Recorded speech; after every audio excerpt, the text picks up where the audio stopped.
ನಮಸ್ಕಾರ. NRTV Kannada YouTube channel coffee ನ್ಯೂಸ್ಗೆ ಸ್ವಾಗತ. ನಾನು ಅಜ್ಜಂಪುರ ನಾಗೇಶ್.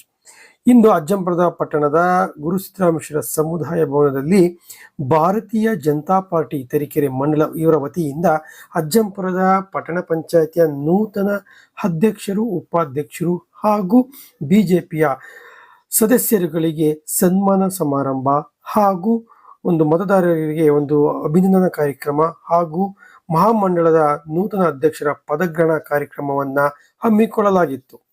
ಈ ಒಂದು ಅಭಿನಂದನಾ ಕಾರ್ಯಕ್ರಮವನ್ನ ಸಂಸದರಾದಂತಹ ಕೋಟ ಶ್ರೀನಿವಾಸ ಪೂಜಾರಿ ಅವರು ಭಾವಚಿತ್ರಕ್ಕೆ ಒಂದು ಪುಷ್ಪ ನಮನ ಮಾಡುವ ಮೂಲಕವಾಗಿ ಉದ್ಘಾಟನೆ ಮಾಡಿ, ಈ ಒಂದು ಸಂದರ್ಭದಲ್ಲಿ ಮಾಜಿ ಶಾಸಕರಾದಂತಹ DS ಸುರೇಶ್, SM ನಾಗರಾಜ್, ಶಂಭೈನೂರು ಆನಂದಪ್ಪ, ಹಾಗೆ ಭೋಜರಾಜ್ ಹಾಗೂ ಚೈತ್ರಶ್ರೀ ಅವರು ಮುಂತಾದವರು ಸಹ ಈ ಕಾರ್ಯಕ್ರಮದಲ್ಲಿ ಭಾವಚಿತ್ರಕ್ಕೆ ಪುಷ್ಪ ನಮನವನ್ನು ಸಲ್ಲಿಸುವ ಮೂಲಕ ಈ ಒಂದು ಕಾರ್ಯಕ್ರಮವನ್ನು ಅದ್ದೂರಿಯಾಗಿ ಚಾಲನೆ ನೀಡಿದರು. ನಂತರ ಸಂಸದರಾದಂತಹ ಕೋಟ ಶ್ರೀನಿವಾಸ ಪೂಜಾರಿ ಅವರು ಮಾತನಾಡುತ್ತಾ, ಜನರು ಇಂದು ಕಾಂಗ್ರೆಸ್ ಪಕ್ಷವನ್ನು ತೊರೆಯಲಿಕ್ಕೆ ಒಂದು ಮುನ್ನುಡಿಯನ್ನ ಬರೆದಿದ್ದಾರೆ. ಈ ಒಂದು ಅಜ್ಜಂಪುರದ ಒಂದು ಪಟ್ಟಣ ಪಂಚಾಯಿತಿಯ ಅಧ್ಯಕ್ಷರನ್ನ ರಾಷ್ಟ್ರಪತಿಗೆ ಹೋಲಿಕೆ ಮಾಡಿದ್ದು ಸಹ ಎಲ್ಲರ ಮೆಚ್ಚುಗೆಯನ್ನ ಪಡೆದುಕೊಳ್ಳುತ್ತಿದೆ. ಈ ಒಂದು ಸಂದರ್ಭದಲ್ಲಿ ಅವರು ಯಾವ ರೀತಿಯಾಗಿ ತಮ್ಮ ಅನಿಸಿಕೆಯನ್ನ ವ್ಯಕ್ತಪಡಿಸಿದ್ದಾರೆ ಎಂಬ ಬಗ್ಗೆ ನೋಡೋಣ. ಸರ್ಕಾರ ಇರುವಂತಹ ಪಾರ್ಟಿ ಅಧಿಕಾರಕ್ಕೆ ಬರುವುದು ರೂಢಿ ಮತ್ತು ಸಂಪ್ರದಾಯ. ಆದರೆ ಆ ದಾಖಲೆಯನ್ನು ಮುರಿದು ಅಜ್ಜಂಪುರದಲ್ಲಿ ಭಾರತೀಯ ಜನತಾ ಪಕ್ಷದ ವಿಜಯದ ಪತಾಕೆ ಹಾಕಿ ತ್ಯಾಜ್ಯ ಮುಕ್ತವಾದಂತಹ ಅಜ್ಜಂಪುರ ಪಟ್ಟಣ ಪಂಚಾಯತ್ ನಿರ್ಮಾಣ ಮಾಡಬಹುದು. ತ್ಯಾಜ್ಯ ಮುಕ್ತವಾದಂತಹ ಮಾಡಬಹುದು, ಪ್ರಯತ್ನ ಪಟ್ಟರೆ ಆಗಬೇಕು ಅಂತ ನನ್ನ ಭಾವನೆ. ತ್ಯಾಜ್ಯ ಮುಕ್ತ, ವ್ಯಾಜ್ಯ ಮುಕ್ತ ಮತ್ತು ವ್ಯಸನ ಮುಕ್ತವಾದಂತಹ ಪಟ್ಟಣ ಪಂಚಾಯತ್ ನಿರ್ಮಾಣ ಮಾಡಬಹುದು. ವ್ಯಸನ ಮುಕ್ತವಾದಂತಹ ಪಟ್ಟಣ ಪಂಚಾಯತ್ ಇದಕ್ಕೆ ಶ್ರಮವಹಿಸಿ ದುಡಿಲಿಕ್ಕೆ ಒಂದು ಅವಕಾಶ. ಅನೇಕರಿಗೆ ಗೊತ್ತಿಲ್ಲ, ಆಗಿದೆ ಅಧ್ಯಕ್ಷರು, ಉಪಾಧ್ಯಕ್ಷರು ಸಂಸ್ಕೃತಿ ಇವತ್ತು ಆಗಿದೆ. ಅದರ ಅರ್ಥ ಹೇಳಬೇಕು. ಕರ್ನಾಟಕ ರಾಜ್ಯದಲ್ಲಿ ಮಹಿಳೆ ದ್ರೌಪದಿ ಮುರ್ಮು ಅವರು ರಾಷ್ಟ್ರಪತಿ ಆಗ್ತಾರೆ ಅಂತ ಖುಷಿಯಲ್ಲಿರುವಾಗಲೇ ಅಜ್ಜಂಪುರದಲ್ಲಿ ಪರಿಶಿಷ್ಟ ಮಂಗಳದ ನಮ್ಮ ರೇವಣ್ಣ ಅಧ್ಯಕ್ಷರಾದ್ರೆ ಅದರಿಂದ ದೊಡ್ಡ ಖುಷಿ ನಮಗೆ. ಅದರಿಂದ ಒಂದು ಖುಷಿ. MLA ಆಗಿದ್ದಾಗ ಈ ರೀತಿ ರಸ್ತೆ ಹೊಂಟ ಇರಲಿಲ್ಲ ನಮಗೆ. ಈ ರೀತಿ ಗ್ರಾಮೀಣ ರಸ್ತೆ ಹೊಂಟ ಇರಲಿಲ್ಲ. ಇವತ್ತು ಯಾವ ರೀತಿ ಪರಿಸ್ಥಿತಿ ನಿರ್ಮಾಣ ಆಗಿದೆ ಅಂದ್ರೆ, ನಾನು ಪ್ರಿಯಾಂಕಾ ಖರ್ಗೆ ಹೇಳಿದೆ, ಗ್ರಾಮೀಣ ರಸ್ತೆಗಳು ಹೊಂಟ RSS ಬಂದ್ ಮಾಡಿ ನೀವು ಏನು ಮಾಡ್ತೀರಿ? ನೇರು ಮೇಲೆ ಆಗಿಲ್ಲ, ನೇರು ಮೇಲೆ RSS ಬಂದ್ ಮಾಡ್ಲಿಕ್ಕೆ ಆಗಿಲ್ಲ. ಇಂದಿರಾ ಗಾಂಧಿ ಕೈಯಲ್ಲಿ RSS ಬಂದ್ ಮಾಡ್ಲಿಕ್ಕೆ ಆಗಿಲ್ಲ. ರಾಜೀವ್ ಗಾಂಧಿ ಕೈಯಲ್ಲಿ RSS ಬಂದ್ ಮಾಡ್ಲಿಕ್ಕೆ ಆಗಿಲ್ಲ. ಮಲ್ಲಿಕಾರ್ಜುನ ಖರ್ಗೆ ಕೈಯಲ್ಲೂ ಆಗೋದಿಲ್ಲ. ನೀವು ಪ್ರಿಯಾಂಕಾ ಖರ್ಗೆ ನೀವೇನು RSS ಬಂದ್ ಮಾಡ್ತೀರಿ? ಆಗ ಒಂದು ಕೆಲಸದ ಬಗ್ಗೆ ಮಾತಾಡಬೇಕು. ಬಡವರ ಬಗ್ಗೆ, ಧ್ವನಿದ್ದವ್ರ ಬಗ್ಗೆ, ಶಕ್ತಿ ಇದ್ದವ್ರ ಬಗ್ಗೆ ನಾವು ಕೆಲಸ ಮಾಡೋ ಅಧಿಕಾರ ಏನು? ಯಾಕಂತ ಹೇಳಿದ್ರೆ ಜನಸಾಮಾನ್ಯರ ಕೆಲಸಗಳನ್ನ ಮಾಡೋದಕ್ಕೆ, ಜನಸಾಮಾನ್ಯರಿಗೆ ತೊಂದರೆ ಕೊಡ್ಲಿಕ್ಕೆಲ್ಲ. ಯಾಕೆ ಸರಿಯಾಗಿ ಹೇಳ್ತಾರೆ ಅಪ್ಪ, ಮೋದಿ ಯಾವ ಬಟ್ಟೆ ಹಾಕ್ಲಿ ನಿಮಗೆ ಅವಸ್ಥೆ ನೋಡಿ. ಮೋದಿ ಬಟ್ಟೆಗಿಂತ ನೀವೇ ಮಾಡ್ತೀರಿ. ಬಡವರಿಗೆ ESI ಕೊಡಿ ಅಂತ ಹೇಳಿದ್ರೆ ಈ ಸಂತೋಷ ಕತೆ ಹೀಗೆ. ಗ್ರಾಮೀಣ ರಸ್ತೆಗಳಿಂದ ಪ್ರಾರಂಭ ಮಾಡಿ ಆ ಬಡವರಿಗೆ ಶ್ರಮಣ ಕೊಡಿ ಅಂತ ಹೇಳಿದ್ರೆ ಬೇರೆ ಕತೆ ಹೀಗೆ.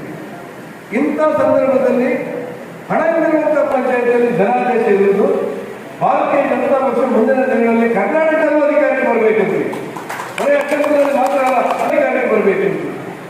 ಈ ದೇಶದ ಹಿನ್ನೆಲೆಯಲ್ಲಿ ಒಂದು ಸಮರ್ಥವಾದಂತಹ ಭಾರತ ನಿರ್ಮಾಣ ಮಾಡಿ, ದೇಶ ಇದ್ರೆ ನಾವು ಬರುತ್ತೆ ಇಲ್ಲ. ಏನಾಗಿದೆ, ನಾವು ಹಿಂದೂಗಳ, ಮುಸ್ಲಿಮ, ಕ್ರೈಸ್ತವ ಭಾರತ ಬಲಿಷ್ಠ ಆಗಬೇಕು ಅನ್ನುವಂಥ ಯೋಚನೆಯನ್ನು ಇವತ್ತು ಪಾರ್ಟಿಯಿಂದ ಮತ್ತು ರಾಷ್ಟ್ರವನ್ನು ಕಟ್ಟಾರೆ. ನರೇಂದ್ರ ಮೋದಿ ಅವರು ಹೇಳ್ತಾ ಇರೋದು, ನನಗಿಂತ, ನನ್ನ ಜಾತಿಗಿಂತ, ನನ್ನ ಧರ್ಮಕ್ಕಿಂತ ನನ್ನ ದೇಶ ಮೊದಲು ಅನ್ನುವಂಥ ಪ್ರಜೆಗಳ ಸೃಷ್ಟಿಯಾಗಿದೆ. ಆ ಹಿನ್ನೆಲೆಯಲ್ಲಿ ಒಂದು ಸಮೃದ್ಧ ಭಾರತವನ್ನ, ಶಕ್ತಿಶಾಲಿ ಭಾರತವನ್ನ, ಸ್ವಾಭಿಮಾನಿ ಭಾರತವನ್ನ ನಿರ್ಮಾಣ ಮಾಡುವ ಉದ್ದೇಶಕ್ಕೋಸ್ಕರ ಪ್ರಧಾನಮಂತ್ರಿಯವರು ಆದೇಶ ಬಿಡ್ತಾ ಇರುವ ಸಂದರ್ಭದಲ್ಲಿ ಭಾರತೀಯ ಜನತಾ ಪಕ್ಷದ ಕಾರ್ಯಕರ್ತರಾದ ನಾವು ಅಜ್ಜಂಪುರದಲ್ಲಿ ಚುನಾಯಿತ ಪ್ರತಿನಿಧಿಗಳಾಗಿ ನಮ್ಮ ಅಜ್ಜಂಪುರದ ಪಟ್ಟಣ ಪಂಚಾಯತ್ ಸಹಸ್ರಾಂಗದ ಜೊತೆಯಲ್ಲಿ ಪಾರ್ಟಿಯ ಕಾರ್ಯಕರ್ತರಾಗಿ ದುಡಿತಾ ಪಕ್ಷಕ್ಕೆ ಶಕ್ತಿ ತುಂಬಬೇಕು. ಈ ಒಂದು ಸಂದರ್ಭದಲ್ಲಿ ಮಹಾಶಕ್ತಿಯ ಕೇಂದ್ರದ ಅಧ್ಯಕ್ಷರುಗಳಿಗೆ ಒಂದು ಶಾಲನ್ನು ಒದಗಿಸುವ ಮೂಲಕವಾಗಿ ಜವಾಬ್ದಾರಿ ನೀಡಿದಂತಹ ಕೋಟ ಶ್ರೀನಿವಾಸ ಪೂಜಾರಿ ಹಾಗೆ ಮಾಜಿ ಶಾಸಕರಾದ DS ಸುರೇಶ್ ಅವರು ಈ ಸಂದರ್ಭದಲ್ಲಿ ಅವರಿಗೆ ಶಾಲನ್ನು ಒದಗಿಸುವುದರ ಮೂಲಕವಾಗಿ ತಮ್ಮ ಜವಾಬ್ದಾರಿಯನ್ನ ನೀಡಿರುವುದನ್ನು ಚಿತ್ರದಲ್ಲಿ ಕಾಣ್ತಿದ್ದೇವೆ. ಇದರಲ್ಲಿ ಅಜ್ಜಂಪುರ, ತರೀಕೆರೆ ತಾಲೂಕು, ಶಿವನಿ ಹಾಗೂ ಲಿಂಗದಳ್ಳಿ, ತರೀಕೆರೆ ಪಟ್ಟಣ ಮುಂತಾದ ಗ್ರಾಮಗಳಿಗೆ ಮಹಾಶಕ್ತಿ ಕೇಂದ್ರಗಳಿಗೆ ಒಂದು ನೂತನ ಅಧ್ಯಕ್ಷರನ್ನು ಆಯ್ಕೆ ಮಾಡುವ ಮೂಲಕವಾಗಿ ಬಿಜೆಪಿನ ಸಂಘಟನೆ ಮಾಡುವುದಕ್ಕೆ ಇದೊಂದು ಮುಕ್ತ ದಾರಿ ಅಂತ ಹೇಳಿದ್ದಾರೆ. ಈ ಒಂದು ಸಂದರ್ಭದಲ್ಲಿ ನಂತರ ಮಾಜಿ ಶಾಸಕ DS ಸುರೇಶ್ ಅವರು ಮಾತನಾಡುತ್ತಾ, ನಾವು ಕಣಕ್ಕಿಳಿಸಿದಂತಹ 10 ಜನ ಅಭ್ಯರ್ಥಿಗಳಲ್ಲಿ 6 ಜನ ಅಭ್ಯರ್ಥಿಗಳನ್ನ ಗೆಲ್ಲಿಸಿದಂತಹ ಮತದಾರರಿಗೆ ಗೆಲ್ಲಿಸಲಿಕ್ಕೆ ಕಾರಣಕರ್ತರಾದಂತ ಎಲ್ಲ ಕಾರ್ಯಕರ್ತರಿಗೆ ಮತದಾರರಾಗಿ ಅಭಿನಂದನೆಗಳನ್ನ ಸಲ್ಲಿಸ್ತೇವೆ. ಅಲ್ಲಿ ಆಯಾ ಭಾಗದಲ್ಲಿ ಚುನಾವಣೆ ನಡೆದಂತಹ ಸಂದರ್ಭದಲ್ಲಿ ಸರ್ಕಾರ ಯಾವ್ದಿರ್ತದೆ ಆ ಪಕ್ಷ ಅಧಿಕಾರಕ್ಕೆ ಬರ್ತಕ್ಕಂಥದ್ದನ್ನು ನಾವು ನೋಡಿದ್ದೀವಿ. ಆದ್ರೆ ಅಜ್ಜಂಪುರ ಪಟ್ಟಣ ಪಂಚಾಯತಿಯಲ್ಲಿ ಇಲ್ಲಿನ ಜನ ಸರ್ಕಾರದ ಆಡಳಿತ ವಿರೋಧಿ ಅಲೆ ಮತ್ತು ಈ ಕ್ಷೇತ್ರದ ಶಾಸಕರ ಕಾರ್ಯವೈಖರಿಯನ್ನು ನೋಡಿ 11 ಸ್ಥಾನಗಳಲ್ಲಿ ನಾವು 10 ಸ್ಥಾನದಲ್ಲಿ ಭಾರತೀಯ ಜನತಾ ಪಕ್ಷ ಕಣಕ್ಕಿಳಿದಿದ್ವಿ. 6 ಜನ ಗೆಲ್ಲೋದ್ರ ಮುಖಾಂತರ ಇವತ್ತು ಆಡಳಿತ ಪಕ್ಷಕ್ಕೆ ತಕ್ಕ ಪಾಠವನ್ನ ತಾವೆಲ್ಲರೂ ಕೂಡ ಕಲಿಸಿದ್ದೀರಿ. ಸೋತಿರ್ತಕ್ಕಂಥದ್ದು ಕಾಂಗ್ರೆಸ್ ಆಗಿ ಅಲ್ಲೆಲ್ಲ ಜನ ಧಿಕ್ಕರಿಸಿದ್ದಾರೆ ಅಂತಕ್ಕಂಥ ಮಾತನ್ನ ಈ ಸಂದರ್ಭದಲ್ಲಿ ನಾವೆಲ್ಲ ಸ್ಪಷ್ಟವಾಗಿ ಹೇಳಬೇಕಾಗ್ತದೆ. ಮತ್ತು ಚುನಾವಣೆಗೆ ನಿಲ್ಲೋದ ಬೇಡ ಅನ್ನೋ ಸ್ಥಿತಿಯಲ್ಲಿದ್ದವರು ಕೂಡ ಚುನಾವಣೆಗೆ ಸ್ಪರ್ಧೆ ಮಾಡಿ ಇವತ್ತು ಅಧ್ಯಕ್ಷ ಆಗ್ತಕ್ಕಂಥ ಅವಕಾಶ ಅವರಿಗೆ ಸಿಕ್ಕಿರ್ತಕ್ಕಂಥದ್ದು ಇದೆಲ್ಲ ಒಂದ್ ರೀತಿ ಬಯಸದೇ ಬಂದ ಭಾಗ್ಯ. ಇಲ್ಲಿ ರಿಸರ್ವೇಶನ್ ಅನ್ನು ಇಟ್ಟವ್ರ ಜೊತೆಗೆ ರಣಸ್ವಾಮಿ ಅವರು ಮತ್ತು ಮಧುಸೂದನ್ ಅವರು ಮತ್ತು ನಮ್ಮ ಮಹಿಳಾ ಸದಸ್ಯರು ಎಲ್ಲರೂ ಕೂಡ ಅವರಿಗೆ ಸಹಕಾರವನ್ನು ಇವತ್ತು ಅಜ್ಜಂಪುರ ಪಟ್ಟಣದ ಅಭಿವೃದ್ಧಿ ಜೊತೆಗೆ ಅಜ್ಜಂಪುರ ಪಟ್ಟಣವನ್ನು ಸ್ವಚ್ಛತೆ ದೃಷ್ಟಿಯಿಂದ ಹೆಚ್ಚಿನ ಕಾರ್ಯಕ್ರಮದಲ್ಲಿ ಅಜ್ಜಂಪುರದವರಿಗೆ ನೂತನವಾಗಿ ಆಯ್ಕೆಯಾದಂತಹ ಬಿಜೆಪಿ ಎಲ್ಲ ಸದಸ್ಯರನ್ನ ಹೃದಯ ಸ್ಪರ್ಶಿಯಾಗಿ ಸನ್ಮಾನ ಮಾಡುವ ಮೂಲಕವಾಗಿ ಒಂದು ಗೌರವವನ್ನ ನೀಡಿದ್ದಾರೆ. ನೀವು ಚಿತ್ರದಲ್ಲಿ ಕಾಣ್ತಿದ್ದೀವಿ. ಅಜ್ಜಂಪುರದ ಸುಮಾರು 8 ಜನ ಒಂದು ನೂತನ ಬಿಜೆಪಿ ಸದಸ್ಯರಿಗೆ ಬಿಜೆಪಿ ವತಿಯಿಂದ ಗೌರವಪೂರ್ವಕವಾಗಿ ಶಾಲನ್ನು ಹೊದಿಸಿ ಹಾಗೆ ಹಾಕುವ ಮೂಲಕವಾಗಿ ಗೌರವ ಸಮರ್ಪಣೆಯನ್ನ ಮಾಡುವ ಚಿತ್ರದಲ್ಲಿ ಕಾಣ್ತಾ ಇದ್ದೇವೆ. ನಂತರ ಇದರ ಮಾಜಿ ಶಾಸಕರಂತ SM ನಾಗರಾಜ್ ಅವರು ಈ ರೀತಿಯಾಗಿ ತಮ್ಮ ಅನಿಸಿಕೆಯನ್ನು ವ್ಯಕ್ತಪಡಿಸಿದ್ದಾರೆ. ಯಾರನ್ನು ಪಕ್ಷದ ಚಿಹ್ನೆ ಮೇಲೆ ನಿಲ್ಲದ್ರೆ ಯಾರನ್ನು ಬಿಜೆಪಿ ಬಿಫಾರಂ ಇಸ್ಕೊಂತೀವಿ, ನಮಗೆ ಬೇಡ ಅಂತೇಳಿ ಸ್ವತಂತ್ರವಾಗಿ ನಿಲ್ಲಕ್ಕೆ ಇಚ್ಛೆ ಪಡ್ತಿದ್ರೆ ಹೊರತು ಈ ಪಕ್ಷದ ಚಿಹ್ನೆಯನ್ನು ತಗೊಂತಿರ್ಲಿಲ್ಲ, ಬಿಫಾರಂ ತಗೊಂತಿರ್ಲಿಲ್ಲ. ಅಂಥದ್ರಲ್ಲಿ ಇವತ್ತು ಅಜ್ಜಂಪುರ ಪಟ್ಟಣ ಪಂಚಾಯತಿ ಪ್ರಥಮವಾಗಿ ನಡೆದಂಥ ಚುನಾವಣೆಯಲ್ಲಿ ಇವತ್ತು ಜೈಬೇರಿಯನ್ನು ಬಾರಿಸಿರ್ತಕ್ಕಂಥದ್ದು ಕೆಲಸ ಮಾಡಿ ಇವತ್ತು ಸುರೇಶ್ ಅಷ್ಟೊಂದು ಕೆಲಸ ಮಾಡಿ ಎಲ್ಲ ಕಾರ್ಯಕರ್ತರನ್ನ ಸಂಘಟನೆ ಮಾಡ್ತಾ ಇದ್ದಾರೆ. ಬಂದಂತ ಹೊಸ ಕ್ಯಾಂಡಿಡೇಟ್ ಸೃಷ್ಟಿ ಮಾಡೋಕ್ಕೋಸ್ಕರ ಈ ಕ್ಷೇತ್ರದಲ್ಲಿ ಬರ್ತಕ್ಕಂಥದ್ದು ನಿಜವಾಗ್ಲೂ ಸಹ ಖಂಡನೀಯ ಅಂತಕ್ಕಂಥ ಮಾತನ್ನ ಈ ಸಂದರ್ಭದಲ್ಲಿ ನಾನು ಹೇಳಕ್ಕೆ ಇಚ್ಛೆ ಪಡ್ತೇನೆ. ಕಾರಣ ಹಾಗೆ ಜಿಲ್ಲಾ ಪಂಚಾಯತಿ ಮಾಜಿ ಅಧ್ಯಕ್ಷರಾದಂತಹ KR ಆನಂದಪ್ಪನವರು ಮಾತನಾಡುತ್ತಾ, ನಾವು ಹಿಂದೆ ಒಂದು ಬಿಜೆಪಿ ಒಂದು ಕಾರ್ಯಕ್ರಮ ಸಾಕಷ್ಟು ರೀತಿಯಲ್ಲಿ ಕಷ್ಟ ನೋವುಗಳನ್ನ ಅನುಭವಿಸಿದ್ದೇವೆ. ಅದೇ ರೀತಿಯಾಗಿ ಈ ಒಂದು ಸುಸಂದರ್ಭದಲ್ಲಿ ನೂತನ ಪಟ್ಟಣ ಪಂಚಾಯತಿ ಅಧ್ಯಕ್ಷರುಗಳಿಗೆ ಮತ್ತು ಉಪಾಧ್ಯಕ್ಷರಿಗೆ ಎಲ್ಲ ಸದಸ್ಯರಿಗೆ ಅಭಿನಂದನೆ ಸಲ್ಲಿಸಿದ್ದಾರೆ. ನೀವು ಸರ್ವತೋಮುಖ ಅಭಿವೃದ್ಧಿ ಆಗಬೇಕಾದರೆ ನೀವು ರಾಜಕೀಯದಲ್ಲಿ ಮೊದಲು ಸಾರ್ವಜನಿಕ ಕೆಲಸಕ್ಕೆ ತಮ್ಮ ಸಮಯವನ್ನ ಮೀಸಲಾಗಿಡಬೇಕು. ಆಗ ಮಾತ್ರ ನಮ್ಮ ರಾಜಕೀಯ ಜೀವನ ಸರ್ವ ಇದರಲ್ಲೂ ಸಹ ಅಭಿವೃದ್ಧಿ ಆಗುತ್ತಿದೆ ಎಂದು ಕಿವಿಮಾತನ್ನ ಹೇಳಿದ್ದಾರೆ. ನಂತರ ಶಂಭೈನೂರು ಆನಂದಪ್ಪ ಮಾತನಾಡುತ್ತಾ ಅಧ್ಯಕ್ಷರಿಗೆ, ಉಪಾಧ್ಯಕ್ಷರಿಗೆ ಹಾಗೂ ಸದಸ್ಯರಿಗೆ ಬಿಜೆಪಿ ವತಿಯಿಂದ ಸ್ಪರ್ಧೆ ಮಾಡಿ ಜಯಗಳಿಸಿರುವುದಕ್ಕೆ ಅಭಿನಂದನೆ ಸಲ್ಲಿಸಿದ್ದಾರೆ. ಹಾಗೆ ಪರಾಜಿತಗೊಂಡಿದ್ದವರಿಗೆ ಸಹ ಅಭಿನಂದನೆ ಸಲ್ಲಿಸಿದ್ದಾರೆ. ಯಾಕೆಂದರೆ ಮುಂದಿನ ದಿನಗಳಲ್ಲಿ ನಿಮಗೆ ಒಳ್ಳೆಯ ರೀತಿಯ ಭವಿಷ್ಯ ಇದನ್ನು ಹೇಳುವ ಮೂಲಕವಾಗಿ ಒಂದು ಹೇಳಿದ್ದಾರೆ. ಅದೇ ರೀತಿಯಾಗಿ ಇತ್ತೀಚಿನ ದಿನಗಳಲ್ಲಿ ವಾಸ್ಕೋಯನ್ನ ಶಿವನಿ ಒಂದು ಸ್ಟೇಷನ್ ಅಲ್ಲಿ ನಿಲ್ಲಿಸಿರುವುದಕ್ಕೆ MP ಅವರಿಗೆ ಅಭಿನಂದನೆ ಸಲ್ಲಿಸಿದ್ದಾರೆ.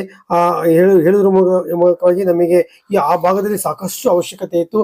ಆದ್ದರಿಂದ ಜನಗಳನ್ನ ಕರೆದುಕೊಂಡು ಹೋಗಿ ವಿ ಸೋಮಣ್ಣವರನ್ನ ಭೇಟಿ ಮಾಡಿ ಆ ನಂತರ ಇದಕ್ಕೆ ಸಹಕಾರ ನೀಡಿದಂತಹ MP ಅವರಿಗೆ, ಕೋಟ ಶ್ರೀನಿವಾಸ ಪೂಜಾರಿ ಅವರಿಗೆ ಅಭಿನಂದನೆಯನ್ನ ಸಲ್ಲಿಸಿದ್ದಾರೆ. ಈ ಚುನಾವಣೆಯಲ್ಲಿ ಹಗಲಿರುಳು ಭಾರತೀಯ ಜನತಾ ಪಕ್ಷ ಕ್ಷೇತ್ರದ ಅಭ್ಯರ್ಥಿಗಳು ಗೆಲ್ಲಲಿಕ್ಕೆ ಶ್ರಮವನ್ನು ವಹಿಸಿದಂತಹ ತಮ್ಮ ಪಣ ನಮ್ಮ ಎಲ್ಲ ದಿನನಿತ್ಯ ಕೆಲಸಗಳನ್ನು ಬಿಟ್ಟು ಪಕ್ಷದ ಕೆಲಸಗಳಿಗೆ ಮೀಸಲಿರಿಸಿ ಚುನಾವಣೆ ಗೆಲುವಿಗೆ ಕಾರಣಕಾರರಂತಹ ಎಲ್ಲ ಕಾರ್ಯಕರ್ತರು ಸಹ ಮೊದಲನೇದಾಗಿ ತುಂಬ ಧನ್ಯವಾದವನ್ನು ಮತ್ತು ಅಭಿನಂದನೆ ಮೂಲಕ ಸಲ್ಲಿಸಿದ್ದೇವೆ. ನಂತರ ತರೀಕೆರೆಯ ಪುರಸಭೆಯ ಸದಸ್ಯರಾದಂತಹ ಭೋಜರಾಜ್ ಅವರು ತಮ್ಮ ನೂತನ ಅಧ್ಯಕ್ಷರಿಗೆ, ಸದಸ್ಯರಿಗೆ ಹಾಗೂ ಉಪಾಧ್ಯಕ್ಷರಿಗೆ ಅಭಿನಂದನೆಯನ್ನ ಸಲ್ಲಿಸಿದ್ದಾರೆ. ಒಂದು ಸಮಾರಂಭದಲ್ಲಿ ಶಂಭೈನೂರಪ್ಪ, ಎಂ ಕೃಷ್ಣಮೂರ್ತಿ, ಡಾಕ್ಟರ್ ದಯಾನಂದ, ಅಧ್ಯಕ್ಷರಾದಂತಹ ರೇವಣ್ಣನವರು, ಎಸ್ ಎಂ ನಾಗರಾಜ್ ಅವರು, ಕೋಟ ಶ್ರೀನಿವಾಸ ಪೂಜಾರಿ MP ಅವರಾದಂಥವರು, ಹಾಗೆ DS ಸುರೇಶ್ ಅವರು, ಗರುಗದಳ್ಳಿ ಪ್ರತಾಪ್ ಅವರು, ಹಾಗೆ ಧ್ರುವಕುಮಾರ್, KR ಆನಂದಪ್ಪ, ಚೈತಶ್ರೀ, ಕವಿತಾ ಕೇಶವಮೂರ್ತಿ ಅವರು, ಹಾಗೆ ಬೀರೂರಿನ ಸವಿತಾ ರಮೇಶ್ ಅವರು, ಹಾಗೆ ಇತರ ಎಲ್ಲಾ ಒಂದು ಬಿಜೆಪಿಯ ಮುಖಂಡರು ಸಹ ಈ ಕಾರ್ಯಕ್ರಮದಲ್ಲಿ ಭಾಗವಹಿಸಿದರು. ಈ ಒಂದು ಕಾರ್ಯಕ್ರಮದಲ್ಲಿ ಎಲ್ಲರೂ ಸಹ ಬಿಜೆಪಿಯ ಕಾರ್ಯಕರ್ತರು ಸಹ ಈ ಕಾರ್ಯಕ್ರಮದಲ್ಲಿ ಉತ್ಸುಕರಾಗಿ ಭಾಗವಹಿಸಿದ್ದು ನೋಡ್ತೇವೆ. ಅದರಲ್ಲೂ ಸಹ ಮಹಿಳಾ ಮಣಿಗಳು ಸಹ ಆಗಮಿಸಿದ್ದು ಈ ಒಂದು ಸಂಪೂರ್ಣವಾಗಿ ಒಂದು ಕಾರ್ಯಕ್ರಮ ಯಶಸ್ವಿಯಾಗಲಿಕ್ಕೆ ಒಂದು ಬಿಜೆಪಿ ಕಾರ್ಯಕರ್ತರು ಉತ್ಸುಕರಾಗಿ ಆಗಮಿಸಿದ ಚಿತ್ರದಲ್ಲಿ ಕಾಣ್ತಿದೆ. ಒಟ್ಟಾರೆಯಾಗಿ ಇವತ್ತು ಹಮ್ಮಿಕೊಂಡಿದ್ದಂತಹ ಪಟ್ಟಣ ಪಂಚಾಯತ್ ನೂತನ ಸದಸ್ಯರಿಗೆ, ಅಧ್ಯಕ್ಷರಿಗೆ, ಉಪಾಧ್ಯಕ್ಷರಿಗೆ ಹಾಗೆ ಒಂದು ಮಹಾಮಂಡಲದ ಅಧ್ಯಕ್ಷರ ಪದಗ್ರಹಣದ ಬಗ್ಗೆ ಸಂಪೂರ್ಣವಾಗಿ ಯಶಸ್ವಿ ಆಯಿತು ಎಂದು ಹೇಳಬಹುದಾಗಿದೆ.